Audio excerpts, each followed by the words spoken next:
Welcome, fellow Quest heads and VR lovers. This is Eyes on VR, where we're all about in-depth game reviews and VR news. And today, it's all about the news. We've got some great stuff coming up, from Resident Evil 4 as a Quest 2 exclusive, Air Link's launch, of course, a conversation about the Quest 3 and the Quest 2 Pro between the VP of Facebook Reality Labs and the always amazing John Carmack. We've also got talk about an entirely new VR display and a little bit more for you as well. So, let's dive in. First up, of course, the most obvious is that Air Link has finally arrived. Now, along with everyone else, I announced that Oculus Air Link, the official way to play PC VR games wirelessly from your PC, was coming in version 28 of the Quest firmware, and a lot of people have got their version 28 a few days or more ago, but no Air Link. People were not happy, let's put it that way. Some people were saying to sideload the firmware onto your headset, but I also saw people saying that wiped all of their experimental features where you're supposed to find Air Link from their Quests, or messed up their headsets entirely. The desperation was clearly building. Now, I will say to Oculus's credit that they said it was coming with version 28, but they didn't say when or what version of 28. It could have been version 28.1.0.3. But Andrew the Boz Bosworth, VP of Facebook Reality Labs, has come to our rescue once again with a tweet that he put out yesterday saying, quote, "Looks like the excitement over Air Link can't be contained, so we're officially making it available today for anyone who has both Quest and PC version 28. If you don't have version 28 yet, stay tuned, it's coming very soon." Shout out and thanks to the Diamond Miner from the Eyes on VR Discord for the tip-off about the release. And Boz wasn't kidding. I instantly went to check my Quest and was able to post this screenshot to everyone that wanted to see it. So Air Link is here, it has arrived, it's here, I've tried it.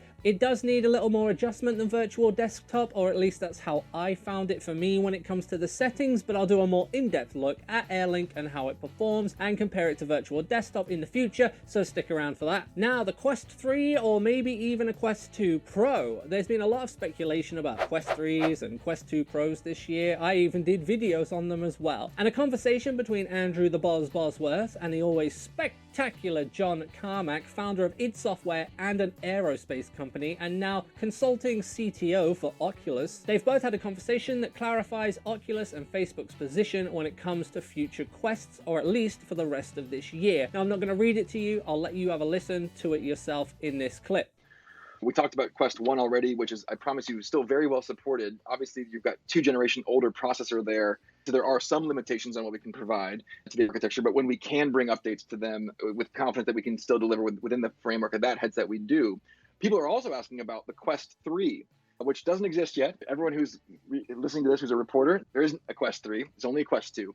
But I did hint at an AMA earlier this year about Quest Pro, because we do have a lot of things in development where we want to introduce new functionality to the headset along the kinds that people theorize that we would want to introduce. That's a little ways off still. It's still not going to happen this year.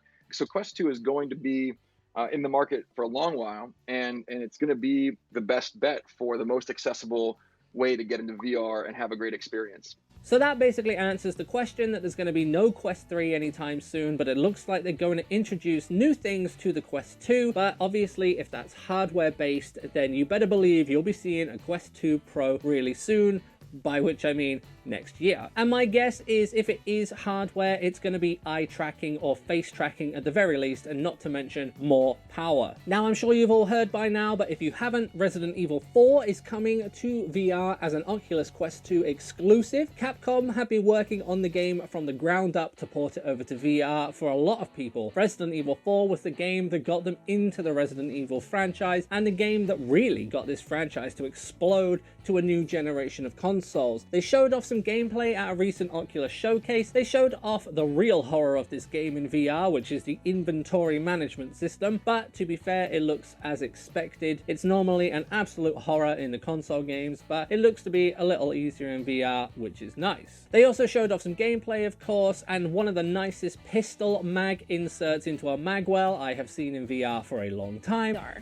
You'll also be able to switch weapons by grabbing them off your body instead of able to switch weapons by Grab. And they showed a little bit more as well. So link to that video is about 5 minutes long from the Oculus showcase is in the description below. Now they say they've been working on this game for a couple of years already, and it's only in pre-alpha stages right now, if the footage is anything to go by, as it says pre-alpha footage on the bottom of all the footage. I'll be honest with you, I never really liked the Resident Evil games, purely just for the gameplay. Love the story and the universe. I've seen all the animated films, I've seen all the live action films, because they're mostly ridiculous and I love that, but the games were just not for me. If you can't move and shoot at the same time, what kind of a game is that? I know you could do it at least by Resident Evil 6, the game franchise was completely lost to me at that point. Will I try this exclusive, a full single player campaign in VR? Yeah, you're damn right I will. And of course, I'll do a video letting you know if it's hot garbage or not.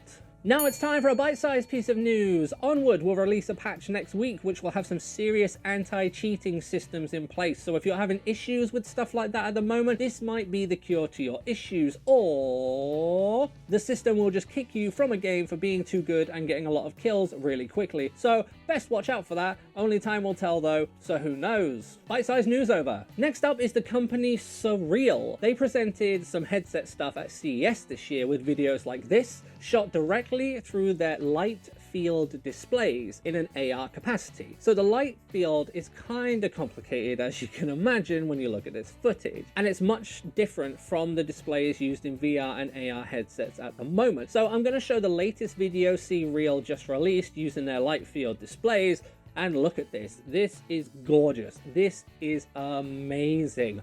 So basically, light field displays generate an image that accurately represents the light from the real world as we see it through our normal eyes. Specifically, light field displays support both vengeance and accommodation. These are basically the terms for the two things that make up our human eyes when it comes to our vision. There's a link in the description down below that will go more in depth with this if you want to check it out. Now, most headsets on the market today only support vengeance, which is basically two screens making one image, giving the illusion of 3D, but they don't support accommodation, which is individual eye focus, which basically means that everything in your headset is just completely in focus all the time, and that's not how our eyes work. With a light field display, you can focus at any depth just like in the real world. They have more than one plane of focus on the screens. That's what the difference is. Whereas if you put on your Quest, there is just one plane of focus. These light field displays have multiple. So there is a foreground and there is a background that you can focus on.